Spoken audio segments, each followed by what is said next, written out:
My name is Vasily Korshikov, My name is Alena Kharissova. and we are co-founders of Thrasos 3D, the company that tackles coral resilience crisis and coral decline crisis at once with our innovative carbon-negative ceramic materials, which incorporate waste biomass.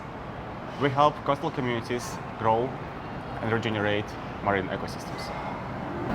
Our experience at Seaworthy was amazing. It was great. It was something that helped us build momentum because we were feeling alone before being in the Seaworthy cohort. We were trying to save the ocean by ourselves, and being in a network of like-minded founders was really helpful to get both networking and build this momentum that's been going.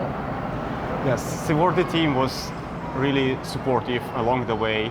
They were always ready to tap into their extensive network of connections, and we also feel now connected to the large community of like-minded founders and advisors, and this will bring us move forward even faster. Also, we were very narrowed into coral reef restoration only, and with the Seaworthy theme, we were able to tap into different markets as well, and they opened us the eyes to something much bigger. To the true potential of our solution, of our technology. So one word I would use to describe this experience is momentum, definitely. Yes, because we are building momentum with Seaworthy, and we are also happy to see how Seaworthy also builds momentum in what they do, getting more founders on board, growing their community, and we are happy to be a part of it.